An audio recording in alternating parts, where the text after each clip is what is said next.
The trunk hit the mud with a wet slap that sent brown water spraying across the hem of Ruth Lancaster's already filthy skirts, and she stood there trembling with rage and exhaustion as the stagecoach driver glared down at her from his high seat. "You want off at Gonzales, Texas. You get off at Gonzales," he spat, then cracked his whip over the horses' heads and left her standing in the middle of the rutted street with nothing but that battered trunk and the clothes on her back. It was June of 1867, and Ruth had just made the worst mistake of her 22 years on this earth. She had believed her cousin Martha's letters promising steady work and respectable lodgings in this God-forsaken Texas settlement. What she had found instead was a town barely recovered from the war, half the buildings still showing scorch marks and bullet holes, and Martha nowhere to be found. The boarding house where Martha claimed to work had burned down 3 months prior, according to the surly shopkeeper who had looked at Ruth like she was selling something he did not want to buy. Now the afternoon sun beat down mercilessly, turning her dark traveling dress into an oven and making sweat run down her spine. Ruth looked at her trunk sitting in the mud, then at the few people on the street who had paused to watch her humiliation before moving on with their business. She had exactly $4.30 to her name, no place to sleep tonight, and no prospects in a town where she knew absolutely no one. Pride made her bend down and grab the leather handle of the trunk. Determination made her pull, but physics and the sucking mud made it impossible to budge more than a few inches. She pulled harder, felt something in her back twinge, and had to bite her lip to keep from crying out. She would not cry. She had not cried when her father died 2 years ago, had not cried when the bank took their farm in Ohio, had not cried through the long journey south and west. She certainly would not cry now in the middle of this miserable street. "You are going to hurt yourself." The voice came from behind her, deep and rough like stones tumbling in a creek bed. Ruth straightened and turned, one hand going to the small of her aching back, and found herself looking at a wall of buckskin and muscle. The man stood well over 6 feet tall, with shoulders broad enough to block out the sun and arms that strained the seams of his fringed hunting shirt. Dark hair hung past his shoulders, tied back with a leather cord, and several days of beard shadowed a jaw that looked like it had been carved from granite. His eyes were an unexpected pale blue in his sun-weathered face, and they studied her with an intensity that made her breath catch. "I can manage," Ruth said, hearing how unconvincing the words sounded even as she spoke them. Those blue eyes flicked to the trunk, then back to her face. "How far do you need to take it? I do not see how that is any of your concern." The words came out sharper than she intended, but she was hot and tired and frightened, and this stranger's kindness felt dangerous in a way she could not quite name. He looked at her for a long moment, and she thought she saw something like understanding in his expression. Then he moved past her, bent down and lifted the trunk out of the mud as easily as if it weighed no more than a hat box. Muddy water streamed from the bottom as he settled it against his chest. "Where?" he asked, as if she had not just tried to refuse his help. Ruth opened her mouth to protest, then closed it again. She had no idea where she was going, but standing in the street arguing with this mountain of a man would not solve that problem. "I need to find lodging," she admitted. "I was told there was a boarding house, but it burned down." "There is another one," he said. "Follow me." He started walking, and Ruth had no choice but to follow, half running to keep up with his long strides. They moved down the main street, past a saloon where rough laughter spilled out into the afternoon heat, past a general store and a blacksmith shop where the clang of hammer on anvil rang out in steady rhythm. People glanced at them as they passed, and Ruth saw recognition in their faces when they looked at the man carrying her trunk. He clearly was not a stranger to this town, whatever else he might be. He turned down a side street and stopped in front of a two-story wooden building that had seen better days. The paint was peeling and the porch sagged slightly on one side, but lace curtains hung in the windows and the yard was swept clean. A hand-painted sign read, "Mrs. Garrett's Rooms." The man climbed the porch steps and knocked, still holding Ruth's trunk as if it weighed nothing at all. A moment later the door opened to reveal a plump woman in her 50s with iron-gray hair and sharp dark eyes that took in the scene with one quick glance.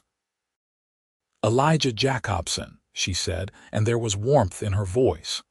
"I have not seen you in town for near about 6 months. I have been up in the mountains," the man said. His name was Elijah then. Ruth filed that information away. "This lady needs a room, Mrs. Garrett." "I am hoping you have one available." Mrs. Garrett's eyes shifted to Ruth, and the assessment in them was uncomfortably thorough. Ruth straightened her spine and met that gaze directly, determined not to be found wanting even though she knew she looked like something the cat had dragged through a mud puddle. "I have a room," Mrs. Garrett said finally, "but I will need a week's rent in advance. $3. $3. That would leave Ruth with only $1.30, but she had no choice. She nodded. "That is acceptable. Then come in, both of you." Mrs. Garrett stepped back and held the door wide. The interior of the boarding house was blessedly cool and surprisingly clean. Worn but serviceable furniture filled the front parlor, and the smell of something savory cooking drifted from the back of the house. Elijah carried Ruth's trunk up the narrow stairs, as if he had done it 100 times before, following Mrs. Garrett to a small room at the end of the hall. The room was tiny, barely large enough for the narrow bed, washstand, and small chest of drawers it contained, but the window overlooked the street and the linens looked clean.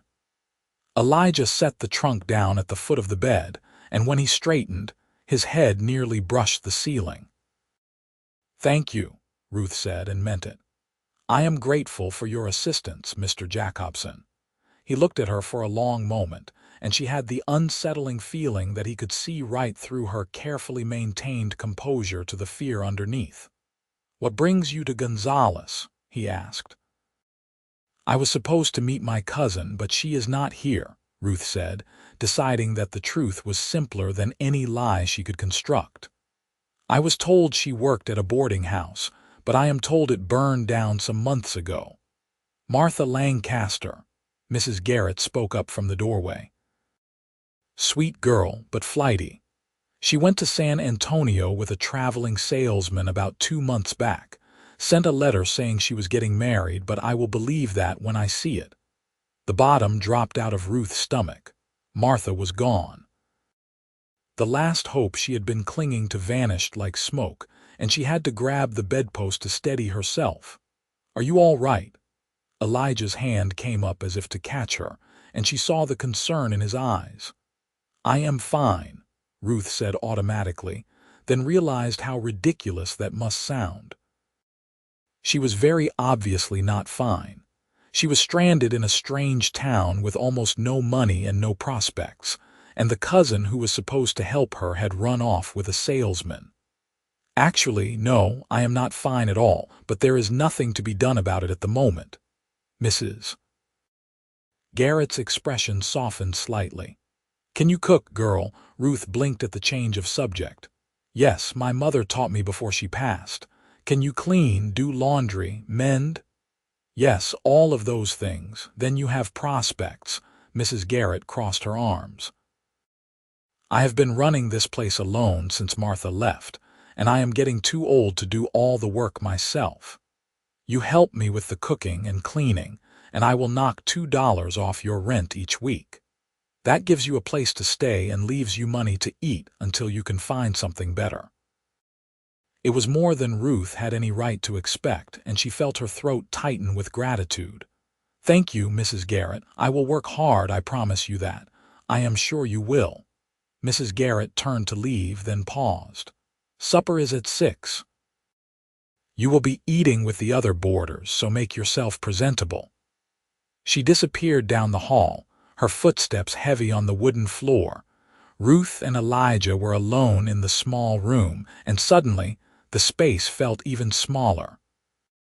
He stood between her and the door, not threatening but definitely present, and she found herself acutely aware of the breadth of his shoulders and the way his pale eyes seemed to catch the light from the window. "Thank you again," she said, for lack of anything else to say. "I do not know what I would have done if you had not helped me." "Someone else would have," Elijah said, but his tone suggested he did not quite believe it. "Gonzales is rough, but there are good people here. Are you one of them?" The question slipped out before Ruth could stop it, and she felt her cheeks heat. "I apologize. That was forward of me. It was honest." A smile tugged at the corner of his mouth, the first she had seen from him, and it transformed his harsh features into something unexpectedly appealing. "I try to be. Good, I mean. Whether I succeed is for others to judge. You were kind to a stranger when you had no reason to be," Ruth said. "That seems like success to me." The smile widened slightly. "Then I am glad I was here." He moved toward the door, and Ruth felt an unexpected pang of disappointment. She wanted him to stay, which was ridiculous. She did not know this man at all. "Mr. Jacobson," she said, and he paused in the doorway. "Will you be at supper?" "No, I do not board here. I have a cabin about 10 miles north, up in the hills." He hesitated. "But I come to town for supplies every few weeks. I am sure we will see each other again." Then he was gone, his footsteps heavy on the stairs, and Ruth was alone in the small room with her muddy trunk and her uncertain future. She sat down on the edge of the bed and allowed herself exactly 30 seconds of despair before standing up and beginning to unpack. The week that followed was the hardest Ruth could remember since her father's death. Mrs. Garrett worked her from dawn until well past dark, and the other boarders seemed to delight in making extra messes for her to clean up. There were 5 of them.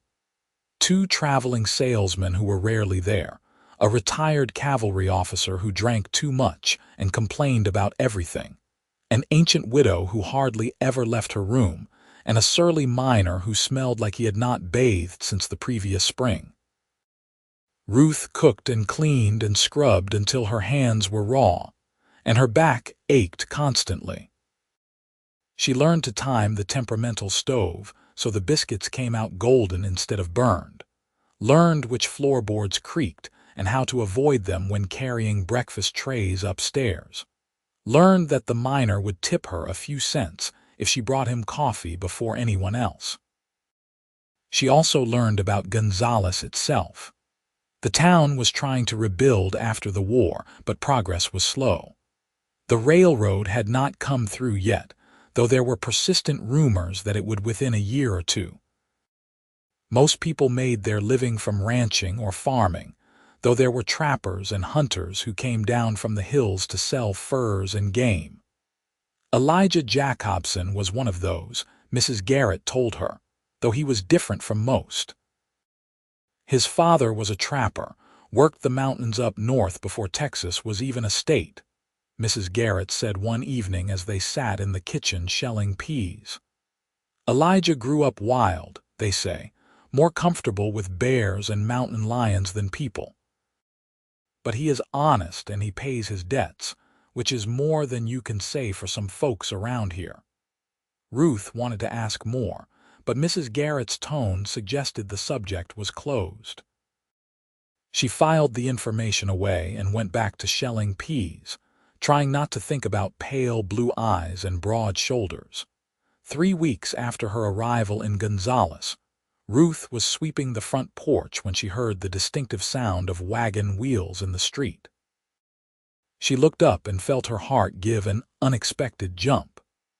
Elijah Jacobson sat on the driver's seat of a sturdy wagon pulled by 2 massive draft horses, his long hair loose around his shoulders and his buckskin shirt dusty from travel. He pulled the wagon to a stop in front of the boarding house and climbed down with easy grace. "Miss Lancaster," he said, and Ruth realized she was still holding the broom like an idiot. "Mr. Jacobson," she managed. "Welcome back to town." He walked up the porch steps and she had forgotten how tall he was, how solid. "I wanted to check on you," he said. "Make sure you were settling in all right." "That is kind of you." Ruth set the broom aside. "I am settling in well enough. Mrs. Garrett has been very good to me." "She is a good woman." Elijah looked at her carefully, and Ruth had the sense he was seeing things she had not said. "You look tired." "I am tired," Ruth admitted, "but I am managing." "Is this what you want, working as a domestic in a boarding house?" The question stung because the answer was so obviously no. Ruth had dreamed of opening a dress shop, of using the sewing skills her mother had taught her to create beautiful things. But dreams required money, and she had barely enough to survive week to week. "It is what I have," she said quietly. "And I am grateful for it." Elijah studied her for another moment, then nodded. "If you ever need anything, you can leave word for me at the general store. The owner knows how to reach me. Thank you." Ruth meant it, even though she could not imagine what circumstances would lead her to send for a mountain man she barely knew. "That is very kind." He tipped his head in acknowledgement, then surprised her by reaching into his shirt pocket and pulling out a small cloth bundle. "I brought you something," he said, holding it out. Ruth took the bundle and unwrapped it to find 3 perfect arrowheads, each one knapped from different colored stone. White, black, and a beautiful deep red. They lay in her palm like jewels, and she looked up at Elijah in confusion. "I found them up in the hills," he said. "They are old from before the Spanish came. I thought you might like them." "They are beautiful," Ruth breathed, "but I cannot accept them. It is not proper." "They are just stones," Elijah said, but his eyes suggested he knew they were more than that. "Keep them or throw them away, but they are yours either way." He turned and walked back to his wagon before Ruth could protest further, climbing up to the driver's seat and gathering the reins. She stood on the porch with the arrowheads warming in her hand and watched him drive away. And she did not understand the ache in her chest as his wagon disappeared around the corner. That night, Ruth wrapped the arrowheads in the cloth and tucked them into the small drawer of her nightstand. She told herself she was keeping them because they were curiosities, nothing more. She tried very hard not to think about the man who had given them to her. Summer deepened into the brutal heat of July and August. The sun beat down on Gonzales without mercy, turning the streets to dust and making the kitchen at the boarding house feel like the inside of a furnace. Ruth learned to rise before dawn to do the baking, learned to move slowly in the afternoon heat, learned to sleep with her window open despite the insects that drifted in on the night air. Elijah came to town twice more during those months, and both times he found his way to the boarding house. The first time he brought her a book, a collection of poetry that had clearly seen hard use, but was still readable. The second time he brought nothing but conversation, sitting on the porch in the evening after supper and talking with her about everything and nothing while moths circled the lantern and crickets sang in the darkness. Ruth learned that his father had died 5 years ago, that he had no other family, that he preferred the solitude of the mountains to the company of people, but came to town because complete isolation would drive a man mad. She told him about Ohio and the farm she had grown up on, about her father's slow decline after her mother's death, about the winter they had lost everything, and she had been forced to leave the only home she had ever known. "You miss it?" Elijah asked. They were sitting on the porch steps, and his shoulder was close enough to hers that she could feel the warmth radiating from his body. "Every day," Ruth admitted, "but missing something does not bring it back. I have to make a life here in the present, not in the past." That is wise. Elijah's voice was quiet in the darkness. More wise than most people ever manage. Ruth turned to look at him, and in the dim light from the boarding house windows, she could see the strong lines of his profile, the way his hair fell forward to shadow his face. What about you, Mr. Jacobson? Do you ever wish for something different than the life you have? He was silent for so long that she thought he might not answer. Then he said, lately, yes. What do you wish for? He turned to meet her eyes, and the intensity in his gaze made her breath catch. I am not sure yet, he said. But I think I am starting to figure it out. They sat in silence after that, and when Elijah finally rose to leave, he touched her shoulder briefly, a contact so fleeting that Ruth might have imagined it. But she felt the warmth of his hand through her thin cotton dress, and that night she lay awake for a long time with her fingers pressed to the spot where he had touched her. September brought cooler weather and the promise of autumn. The brutal heat began to ease, and the evening air took on a crisp quality that reminded Ruth of Ohio. She had been in Gonzales for 3 months, and she had settled into a routine that was bearable if not joyful. She worked hard, saved her pennies, and tried not to count the days between Elijah's visits to town. She was beginning to accept that whatever she felt for him was one-sided foolishness, the product of loneliness and gratitude rather than anything real. He was kind to her, yes, but he was probably kind to everyone. The gifts he brought meant nothing. The long conversations on the porch were just a way to pass the time. She was building fantasies out of nothing, and she needed to stop. Then October arrived and everything changed. Ruth was in the kitchen making bread when Mrs. Garrett came in with the mail. "Letter for you," she said, handing Ruth a dusty envelope. Ruth wiped the flour from her hands and took the letter, frowning at the unfamiliar handwriting. When she opened it, a $20 banknote fell out and fluttered to the floor. The letter was from Martha. "Dear Ruth," it read in Martha's sprawling script. "I am so sorry I was not there when you arrived. Things happened very quickly with James, and we had to leave town in a hurry. We are married now and living in San Antonio. James has a good business here, and we are doing well.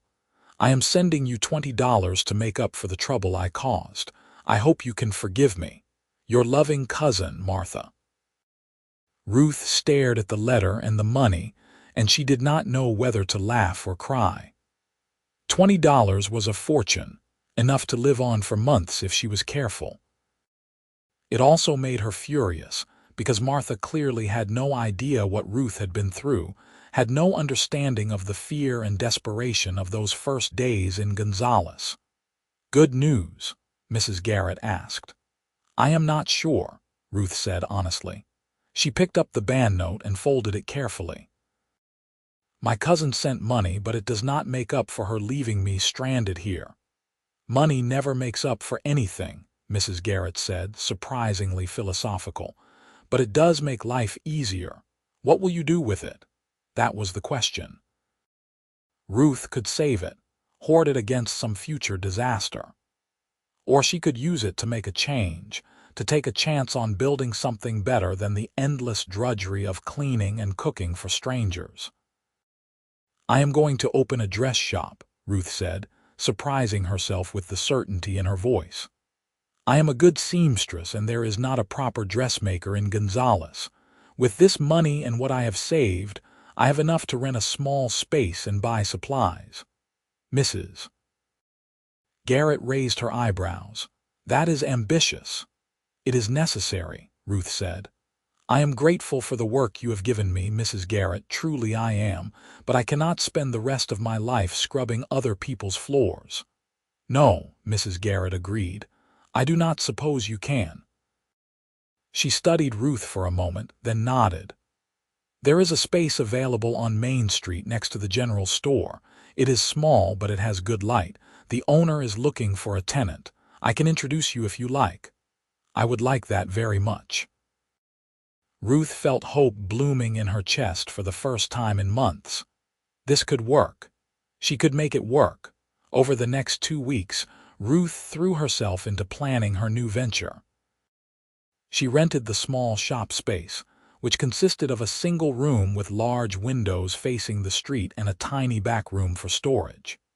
She bought fabric and thread, needles and patterns, a dress form and a good pair of scissors. She made curtains for the windows and a sign for the door that read Lancaster Dressmaking and Alterations. She also gave Mrs. Garrett notice that she would be leaving the boarding house. The older woman took it well, though she grumbled about having to find another helper. "You will still need a place to live," she pointed out. "That shop of yours does not have living quarters." "I know," Ruth said. "I am working on that."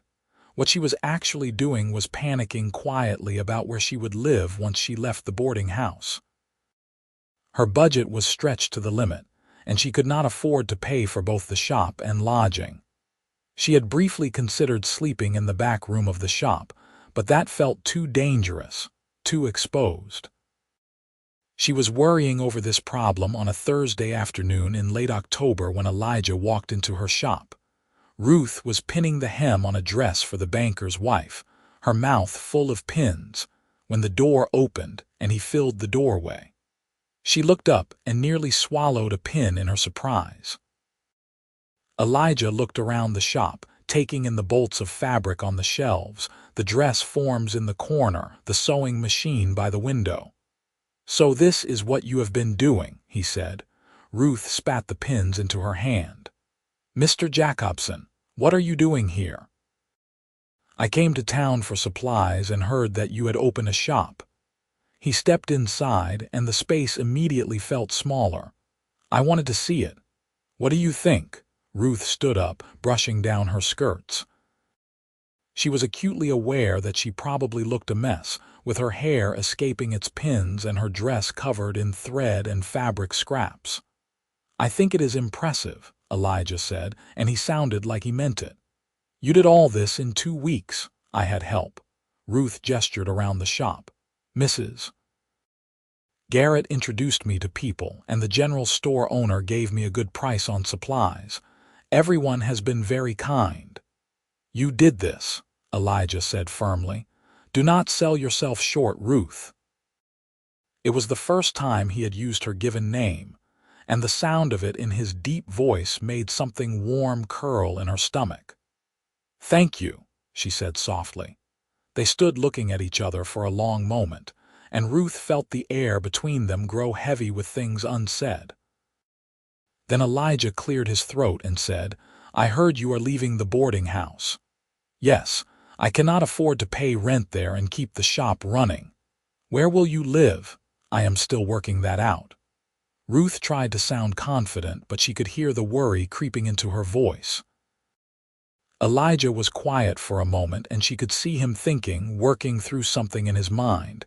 Then he said, "I have a proposal for you." Ruth's heart started beating faster. "What kind of proposal?" "My cabin is sitting empty most of the year," Elijah said. "I only use it in the winter when the mountain passes are snowed in. The rest of the time I am up in the high country, trapping and hunting. You could stay there. It would give you a place to live without having to pay rent." Ruth stared at him. "I could not possibly accept that. It would not be proper." "Why not? I would not be there. People would talk. People always talk." Elijah crossed his arms, and the movement made his shoulders look even broader. "Ruth, you need a place to live, and I have one sitting empty. It makes sense." It did make sense, from a practical standpoint.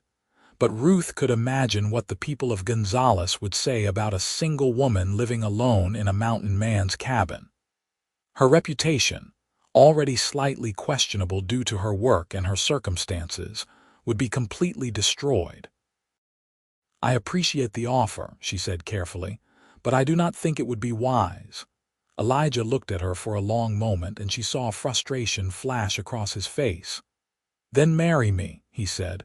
Ruth's brain stopped working. She stood frozen, staring at him, certain she had misheard. What? Marry me, Elijah repeated. He took a step closer, and Ruth had to tilt her head back to meet his eyes. I know it is sudden. I know we have not known each other long, but I care for you, Ruth. I have been coming to town every few weeks just for an excuse to see you. I think about you when I am up in the mountains. I wonder what you are doing, if you are all right, if you are happy. He paused, and she saw vulnerability in his expression that took her breath away. Marry me, and you can live in the cabin without any scandal. You can have your shop and your independence, and I will be there when I can be, and when I cannot, you will be safe and provided for. Ruth's mind was spinning. This was insane. People did not get married like this, with proposals blurted out in the middle of dress shops on Thursday afternoons. Marriage was supposed to be about courtship and romance, about flowers and poetry and slow-building love. But then again, she was a practical woman. She had learned early that life rarely matched the stories in books. And she could not deny that when she looked at Elijah, when she listened to him talk about thinking of her in the mountains, something in her chest ached with wanting. You care for me, she said slowly. But do you love me? Elijah's jaw tightened. I do not know. I have never been in love before. But I know that when I am with you, I feel more like myself than I ever have. I know that you are strong and brave and beautiful, and I want to build a life with you. Is that love? Maybe. Maybe it could become love if you give it a chance. It was the most honest answer Ruth had ever heard, and it cut through her defenses like a knife through butter. She thought about the months she had spent in Gonzales, about the loneliness and the hard work, and the small moments of joy when Elijah visited. She thought about the arrowheads in her nightstand drawer, about the book of poetry she read every night before bed, about the way her heart lifted every time she heard wagon wheels in the street. Maybe she did not know if this was love either. But she knew it was something, and something was more than she had any right to expect. Yes, she said, and watched Elijah's eyes widen. Yes, I will marry you. For a moment he just stared at her, as if he could not quite believe what he had heard. Then a smile broke across his face, fierce and joyful, and he crossed the distance between them in 2 long strides and swept her into his arms. Ruth gasped as he lifted her clear off the floor, his arms like iron bands around her waist. She grabbed his shoulders to steady herself and felt the solid muscle beneath her hands, the warmth of his body through the buckskin. He spun her around once, laughing, and the sound was so unexpected and wonderful that Ruth started laughing too. When he set her back on her feet, they were both breathless and grinning like fools. Elijah's hands lingered on her waist, and Ruth realized she was still holding his shoulders. They were standing scandalously close, close enough that she could see the flecks of gray in his blue eyes, close enough to feel his breath on her face. I am going to kiss you now, Elijah said, his voice rough. All right, Ruth whispered, and then his mouth was on hers. She had been kissed before, awkward fumbling kisses from boys back in Ohio who had thought they were owed her affection. This was nothing like those. Elijah kissed her like she was precious and necessary, like he had been waiting his whole life for this moment. His lips were warm and firm, and when Ruth sighed and leaned into him, he made a low sound in his chest that sent shivers down her spine. When they finally broke apart, Ruth was dizzy and flushed, and she had to resist the urge to pull him back down for another kiss. Elijah was breathing hard, his pupils dilated, and the way he looked at her made her feel beautiful and powerful and wanted. We should get married soon, he said, before I do something that compromises your reputation beyond all repair. Ruth laughed, giddy with happiness and nerves. How soon? Tomorrow, Elijah. She swatted his chest lightly. We cannot get married tomorrow. I need to make a dress, and you need to talk to the minister, and we should probably tell people. A week then, Elijah said. I am not waiting longer than that. A week, Ruth agreed. Then the reality of what they had just decided hit her, and some of her joy faded. What if we are making a mistake? What if we get married and discover we cannot stand each other? Elijah cupped her face in his large, calloused hands and looked at her with such intensity that she could not look away. We are not making a mistake, he said. I do not know what the future holds, Ruth, but I know that you are the bravest, most determined woman I have ever met. I know that I want to wake up next to you and go to sleep beside you and spend whatever years I have left on this earth making sure you are happy. If that is a mistake, then I will make it gladly. Tears pricked at Ruth's eyes, and she blinked them back furiously. That is very romantic for a mountain man. I have my moments. He kissed her forehead gently. Now let us go tell Mrs. Garrett before she hears it from someone else. You know how fast gossip travels in this town. They were married the following Saturday in a simple ceremony at the small church in Gonzales. Ruth wore a dress she had stayed up 3 nights straight to finish, a beautiful creation in cream-colored silk with lace at the collar and cuffs. Mrs. Garrett cried and claimed it was the most beautiful thing she had ever seen. Elijah wore new clothes for the occasion, dark trousers and a white shirt that emphasized the breadth of his shoulders, and Ruth thought she had never seen a more handsome man. The ceremony itself was brief. The minister, a kindly older man who had known Elijah since he was a boy, spoke about commitment and partnership and the covenant of marriage. Ruth repeated her vows in a voice that only trembled slightly, and when Elijah slipped a simple gold band onto her finger, she felt the weight of it like a promise. Then the minister pronounced them husband and wife, and Elijah kissed her in front of God and the small gathering of townspeople who had come to witness the wedding. It was a chaste kiss, appropriate for the setting, but Ruth felt the heat behind it and knew that tonight would bring something very different. They held a small reception at the boarding house, with cake and punch that Mrs. Garrett had insisted on providing.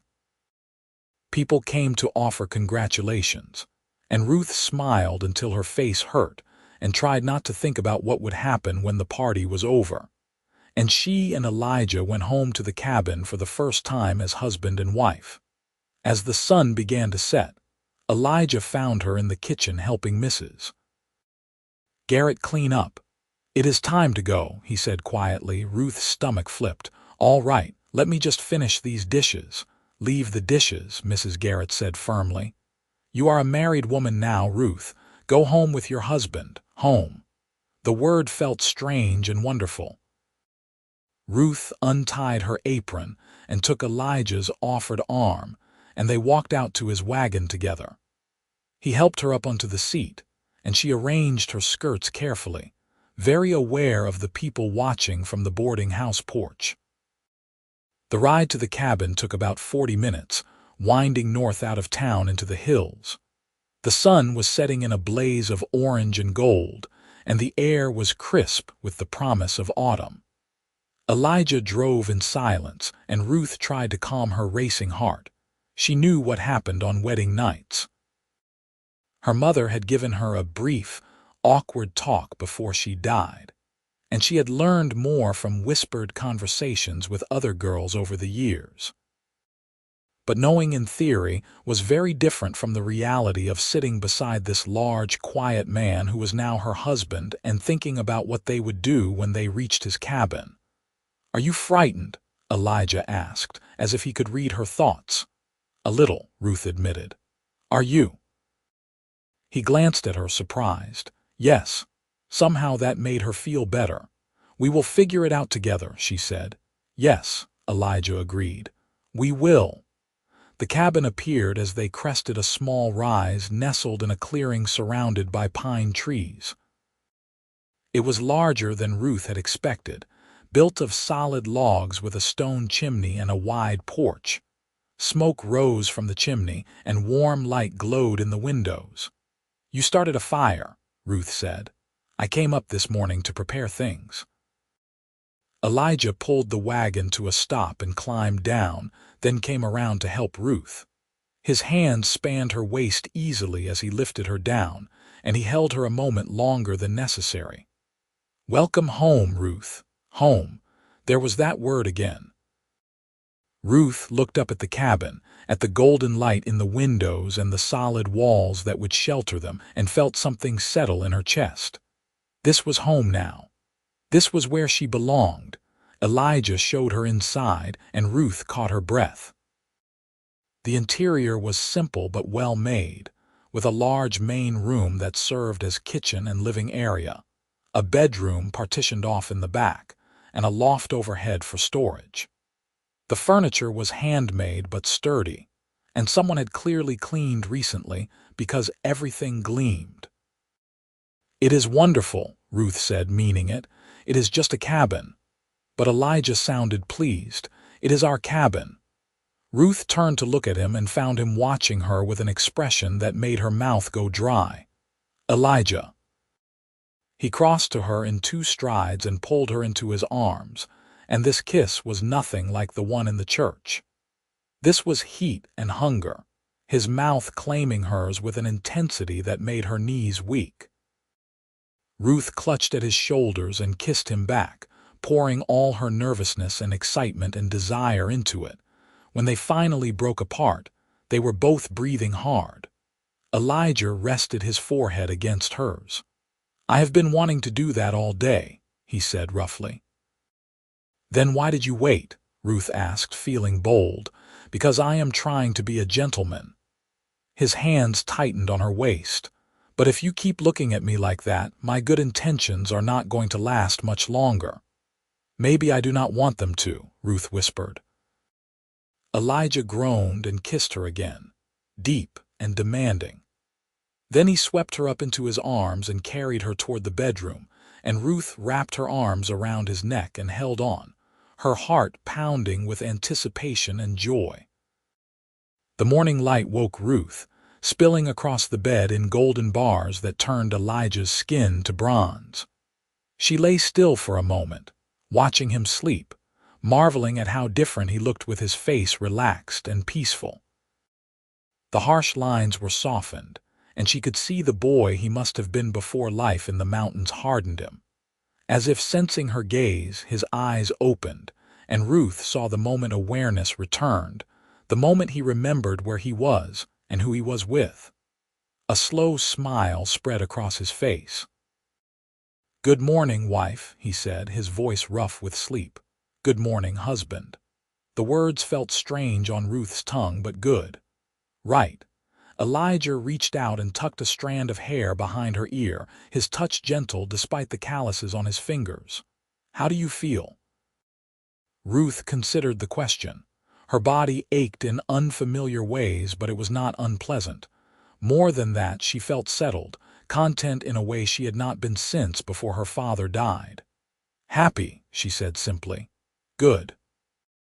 Elijah pulled her closer, and Ruth rested her head on his chest, listening to the steady beat of his heart.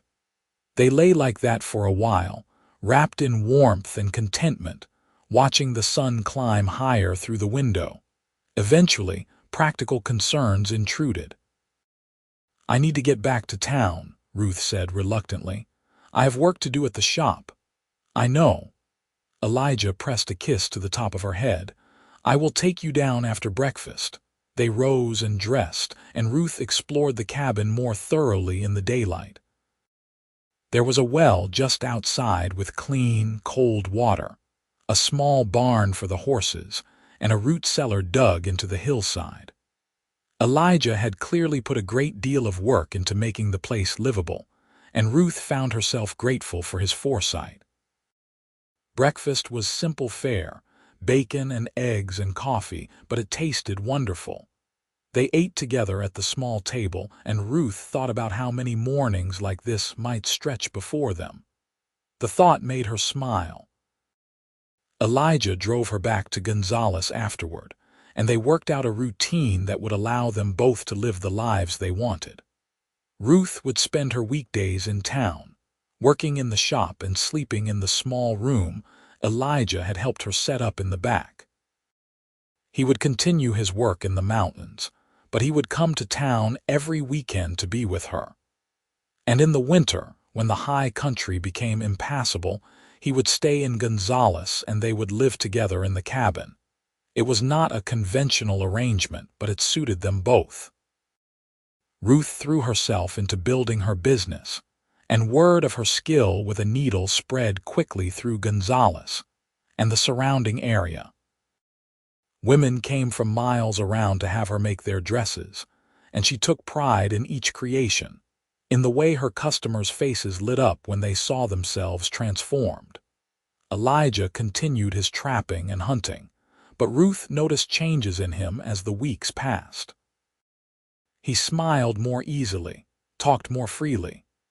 He brought her things from the mountains, interesting stones and feathers, wild flowers pressed between pages of books, once a perfect bird's nest abandoned by its occupants. She treasured each gift, knowing they represented his thoughts of her during their time apart. The weekends became the center of Ruth's world. Elijah would arrive on Friday evenings, and they would have dinner together in the little room behind the shop before riding up to the cabin. Those nights were filled with laughter and conversation and passion, with learning each other's bodies and hearts. Ruth discovered that Elijah was surprisingly gentle for such a large man, that he loved to hear her laugh, that he would sit for hours listening to her read aloud from books.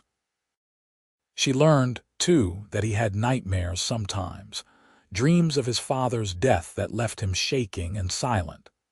On those nights she would hold him and stroke his hair and murmur comforting words until he relaxed back into sleep.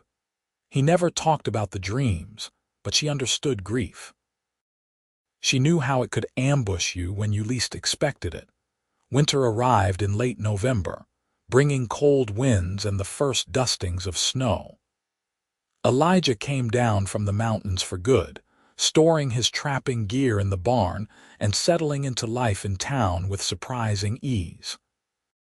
He took work where he could find it, hiring himself out to ranchers who needed help with heavy labor, and he became a familiar figure on the streets of Gonzales. Ruth watched him adapt and marveled at his strength, both physical and mental. He was so much more than the silent mountain man she had first met.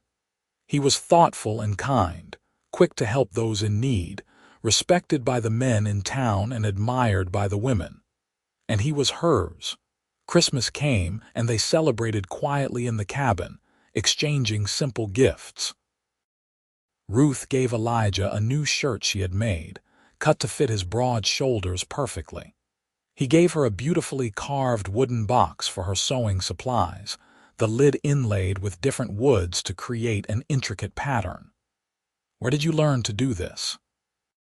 Ruth asked, running her fingers over the smooth surface. "My father taught me," Elijah said.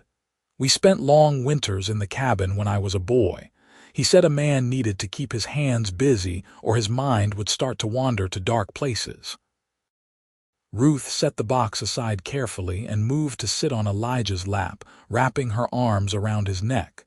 "Thank you," she said. "It is beautiful and I will treasure it always." He held her close, his face buried in her hair. "I love you," he said quietly, and Ruth's heart soared. It was the first time he had said the words, and she had been waiting to hear them without quite realizing how much they mattered. "I love you too," she whispered back. "So much, Elijah, so very much." They made love by the fire that night, slow and sweet, and afterward Ruth lay in Elijah's arms and thought about how much her life had changed. A year ago she had been in Ohio, watching everything she knew slip away. 6 months ago she had been terrified and alone in a strange town, with nothing but a battered trunk and her own determination to sustain her. Now she had a husband who loved her, a business that was thriving, a home that was truly hers. She had found her place in the world, and it was here, in this cabin in the Texas hills, with this man who had shouldered her trunk and carried it through the mud. The new year brought changes and challenges. In February, Ruth realized she was pregnant. She had suspected for a few weeks, but she waited until she was certain before telling Elijah. She chose a quiet Sunday morning after they had finished breakfast and were sitting together by the fire. "I have something to tell you," she said, and Elijah looked up from the piece of wood he was carving. "What is it?" "I am going to have a baby." Ruth watched his face carefully, trying to gauge his reaction. "In late summer, I think, August or September." Elijah went very still. Then he set down the carving and the knife and reached for her, pulling her into his arms with a gentleness that made tears spring to her eyes. "A baby," he said, his voice thick with emotion. "Ruth, are you certain?" "Yes." "Are you happy?" Happy does not begin to cover it. He pulled back to look at her, and she saw wonder in his eyes. "We are going to have a child. You are going to be a mother, and I am going to be a father." He paused. "I am terrified." Ruth laughed through her tears. "So am I, but we will figure it out just like we have figured out everything else." "Yes," Elijah agreed. "We will." The pregnancy progressed smoothly, though Ruth found the summer heat difficult to bear in her condition. She worked in the shop as long as she could, but by July she had to admit defeat and hire a girl from town to help with the simpler sewing tasks.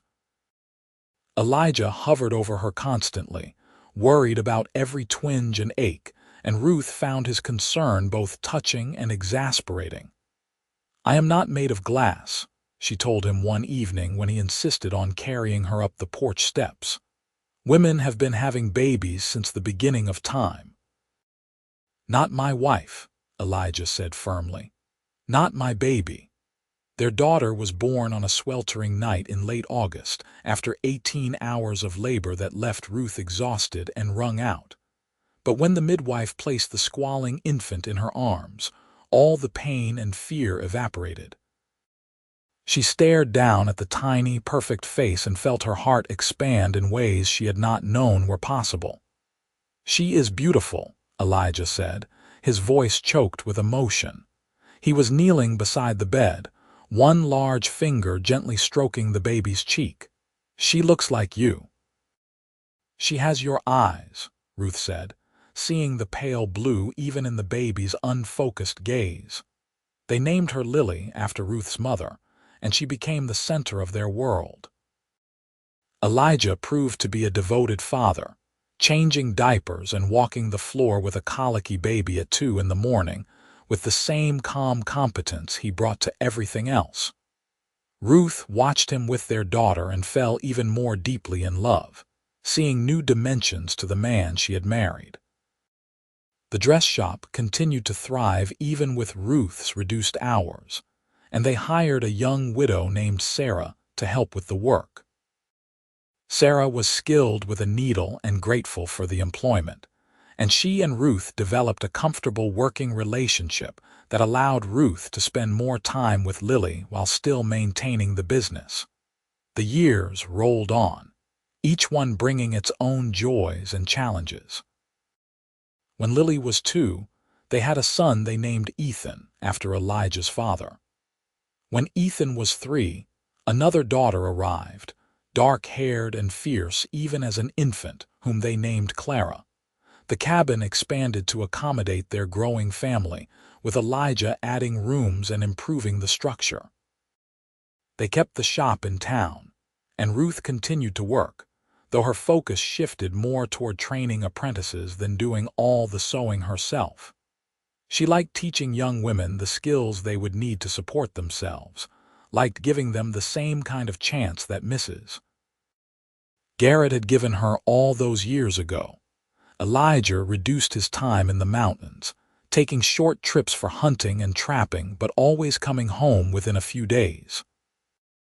He claimed he missed the solitude sometimes, but Ruth saw how his face lit up when the children ran to greet him, and she knew he had no real regrets. They built a life that was rich in the ways that mattered. Not wealthy in money, though they were comfortable enough. rich in love and laughter, in the daily small joys of watching their children grow, in the deep contentment of partnership between two people who chose each other and kept choosing each other every day. There were hard times too. The winter when Ethan nearly died of pneumonia, and Ruth stayed up for 3 days straight nursing him through the fever. The summer the creek flooded and destroyed half their crops. The year the shop caught fire and they had to rebuild from almost nothing. But they weathered each storm together, and each trial only strengthened the bond between them. Ruth would often think back to that first day in Gonzales, standing in the mud with her trunk and no prospects, and marvel at how far she had come. If someone had told her then that she would end up married to a mountain man with 3 children and a successful business, she would have laughed at the absurdity of it. But life, she had learned, was often more surprising and wonderful than anything you could plan for. On their 10th wedding anniversary, Elijah took Ruth on a trip back to the spot where they had first met. It was a sunny October afternoon, mild and pleasant, and the children were staying with Mrs. Garrett, who had become a beloved honorary grandmother to them. They stood on the main street of Gonzales, which had grown and prospered in the decades since Ruth's arrival. The railroad had come through 5 years ago, bringing new business and new people. The town was nearly double the size it had been, with paved streets and gas lamps and all the trappings of progress. "You remember?" Elijah asked, standing in the spot where Ruth's trunk had landed in the mud all those years ago. "I remember," Ruth said. "I thought my life was over. I had no idea it was actually just beginning." Elijah pulled her close, and Ruth rested her head against his chest, listening to the steady beat of his heart. "I saw you standing here," he said, "angry and frightened and trying so hard to be brave, and I knew I had to help you. I did not know why then. I did not understand that you were going to change my entire life." "We changed each other," Ruth said. "I was so lost, Elijah, and you gave me a place to belong." "You gave me a reason to stop wandering," Elijah replied. "You gave me a home, Ruth, you and the children. You are my home, wherever you are."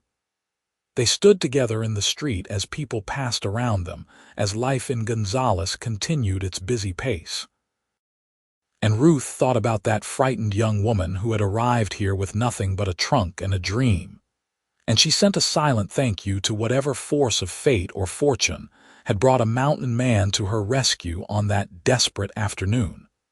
The years continued to pass, as they always do.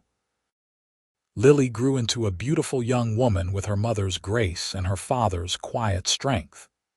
She married a schoolteacher and gave Ruth and Elijah their first grandchildren, twin boys with endless energy and mischievous smiles. Ethan inherited his father's size and his love of the outdoors. He became a rancher, buying land north of Gonzales and building it into one of the most successful operations in the area. He married a fiery redhead named Hannah who could ride and rope as well as any man, and they had 4 daughters who wrapped Elijah around their tiny fingers. Clara was the wild one, the rebel who refused to be contained by expectations of what a young woman should be. She shocked everyone by becoming a traveling photographer, documenting the changing West with her camera. She never married, claiming she was married to her art, and Ruth worried about her sometimes but respected her choices. Ruth's dress shop became an institution in Gonzales, eventually expanding to 2 locations with a dozen women working under her direction. She trained generations of seamstresses, many of whom went on to open their own shops in other towns. She took pride in that, in knowing she had helped other women achieve the independence she had fought so hard for. Elijah slowed down as the years took their toll on his body. The work of a lifetime in the mountains left him with aching joints and a back that pained him in cold weather. But he remained strong in the ways that mattered, and he never lost the gentle strength that had first drawn Ruth to him. On their 30th anniversary, they sat together on the porch of the cabin and watched the sunset paint the sky in shades of orange and gold. Their children were grown and gone, living their own lives, and it was just the two of them again, as it had been in the beginning. "Do you have any regrets?" Ruth asked, taking Elijah's weathered hand in hers. He was quiet for a long moment, considering. Then he said, "I regret that I did not have more time with my father before he died. I regret some of the harsh words I spoke in anger over the years. I regret that my body is not as strong as it once was, that I cannot do all the things I used to do." He turned to look at her, and his pale blue eyes were as clear and direct as they had been 30 years ago. "But I do not regret a single moment I have spent with you, Ruth. You have been the great joy of my life." Ruth felt tears sliding down her cheeks, but they were happy tears. "You saved me," she said. "That day in the street when you picked up my trunk and carried it through the mud, you saved me, Elijah." "No," Elijah said gently. "You saved yourself. You made the choice to stay, to work, to build something from nothing. I just carried your trunk." "You carried more than that," Ruth insisted. "You carried my hopes and my dreams. You gave me a place to land when I was falling. You loved me when I did not think anyone ever would." Elijah pulled her close, and Ruth rested against him, feeling the solid warmth of his body, the steady beat of his heart. They sat like that as the sun sank below the horizon, and the stars began to emerge in the darkening sky. Two people who had found each other against all odds and built a life that was more beautiful than either of them could have imagined. The seasons turned, as they always do. Winter came and went. Spring brought new life to the hills. Summer blazed hot and bright. Ruth and Elijah settled into the comfortable rhythms of age, content with quiet days and simple pleasures. They took walks together in the evening, moving more slowly than they once had, but still enjoying the beauty of the land around them. They sat by the fire on cold nights, reading or simply enjoying each other's company. They welcomed visits from their children and grandchildren, and the cabin rang with laughter and life. Mrs. Garrett passed away peacefully in her sleep at the age of 86, and Ruth mourned the loss of the woman who had given her a chance when she needed it most. At the funeral, Ruth told the story of how Mrs. Garrett had offered her work and housing, how that single act of kindness had changed the trajectory of her life. Many other women came forward with similar stories, and Ruth realized that Mrs. Garrett had been quietly helping people for decades, asking nothing in return. "She would be pleased to know she made such a difference," Elijah said that night as they lay in bed. "I hope I have done the same," Ruth said. "I hope that in some small way I have passed on the kindness she showed me." "You have," Elijah assured her. "Look at all the women you have trained, all the lives you have touched through your work. You have carried on her legacy, Ruth." On a bright spring morning in their 35th year of marriage, Ruth woke to find Elijah's side of the bed cold. She rose, alarmed, and found him sitting on the porch in the early dawn light, his face turned toward the mountains. "Elijah." She wrapped a shawl around her shoulders and stepped outside. "Are you all right?" "I could not sleep," he said.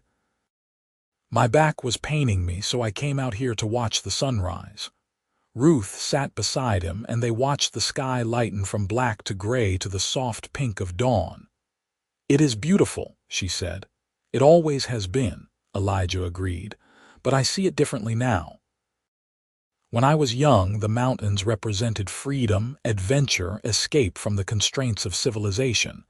Now I see them as home, as part of the life we have built together." "Do you miss it?" Ruth asked. "The life you had before we met?" Elijah turned to look at her, and the love in his eyes made her breath catch even after all these years. "Not for a single moment," he said. "That life was lonely, Ruth. I did not even realize how lonely until I met you. You brought light and warmth and meaning to everything. You made me want to be part of the world instead of hiding from it." They sat together on the porch until the sun was fully risen, and then Ruth made breakfast while Elijah tended the horses. It was a day like any other, filled with small domestic tasks and quiet companionship, and Ruth treasured it as she treasured all their days together. More years passed, and Ruth began to slow down herself. She handed over the running of the dress shops to her most trusted employees, though she still came in a few days a week to work on special projects. Her fingers were not as nimble as they once had been, but she could still create beautiful things, and she took satisfaction in that. Elijah's health began to fail more noticeably in their 40th year together. He developed a persistent cough that worried Ruth, though he insisted he was fine.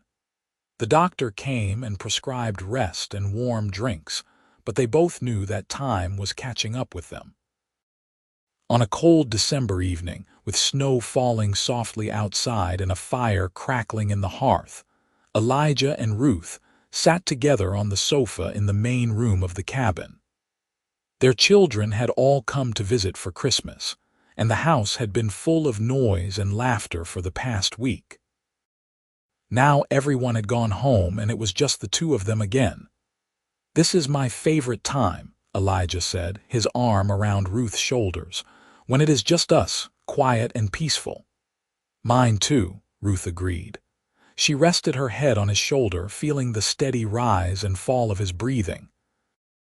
"I love our children and grandchildren, but I love these quiet moments with you most of all." "Ruth," Elijah said, and something in his tone made her look up. "If something happens to me, I want you to know that you made my life worth living. Every moment we have had together has been a gift." "Do not talk like that," Ruth said, fear clutching at her heart. "You are not going anywhere." "We all go somewhere eventually," Elijah said gently. "I am just saying that when my time comes, I will have no regrets. You have given me more happiness than any man has a right to expect." Ruth felt tears burning behind her eyes. "You have given me the same, but I am not ready to lose you, Elijah. I will never be ready for that." "Then we will just have to make the most of whatever time we have left," Elijah said, and he kissed the top of her head. They sat by the fire long into the night, talking about their life together, remembering all the moments that had brought them to this point. The good times and the hard times, the laughter and the tears, the children and grandchildren who carried their legacy forward. It was a rich life, full and complete, and Ruth felt grateful for every single moment of it. Elijah passed away peacefully in his sleep 3 months later, on a clear March morning when the first hints of spring were beginning to show in the greening grass and budding trees. Ruth woke to find him gone, his face peaceful in a way it had not been in months, and she knew he had simply slipped away without pain or fear. She sat beside him for a long time, holding his cooling hand, saying all the things she needed to say even though she knew he could no longer hear her. She thanked him for loving her, for building a life with her, for being the partner and companion she had needed.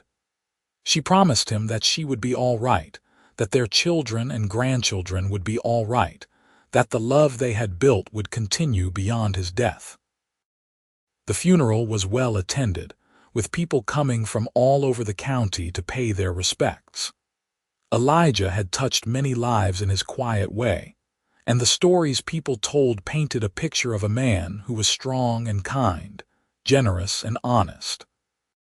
Ruth listened to them all and felt proud, even through her grief.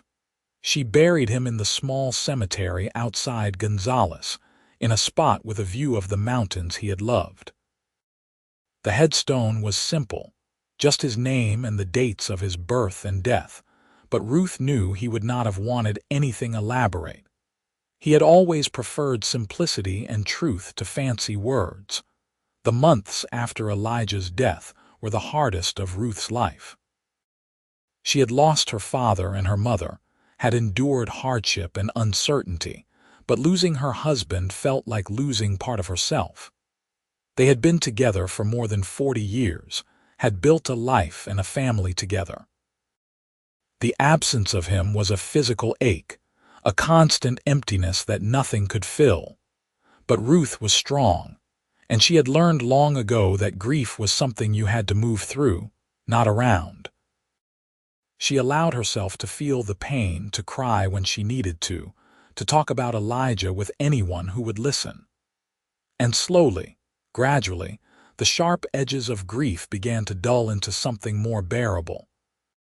Her children were wonderful, supporting her through the worst of it and making sure she was never alone for long. But Ruth knew she needed to find her own way forward, to build a life that honored Elijah's memory without being consumed by grief. She threw herself back into work at the dress shop, finding comfort in the familiar rhythms of fabric and thread. She spent time with her grandchildren, delighting in their energy and innocence. She took long walks in the hills around the cabin, following the paths she and Elijah had walked together, remembering and celebrating the life they had shared. And slowly, she found peace. Not the absence of grief, but the ability to hold both grief and joy, to remember Elijah with love and gratitude rather than only sadness. She understood that he would always be a part of her, that the years they had spent together had shaped her in fundamental ways, and that his love would sustain her for whatever time she had left.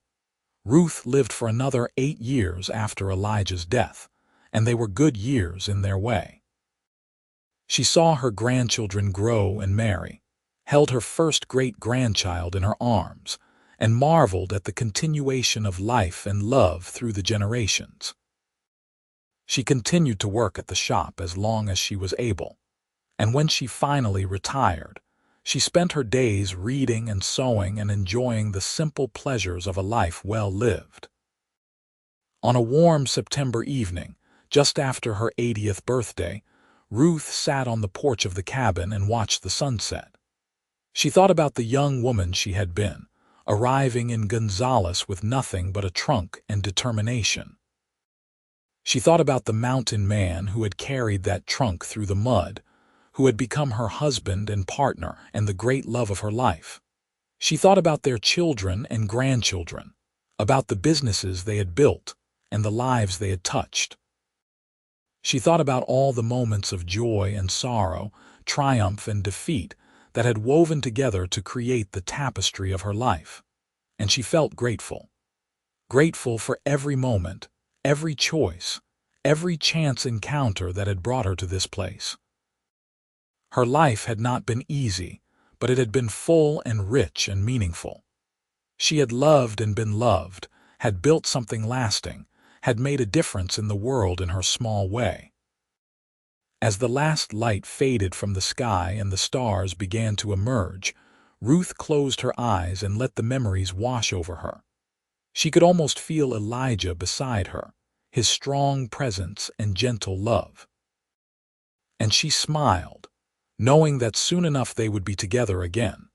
That death was not an ending but simply the next chapter in a story that had begun so many years ago with a trunk thrown in the mud and a mountain man who stopped to help.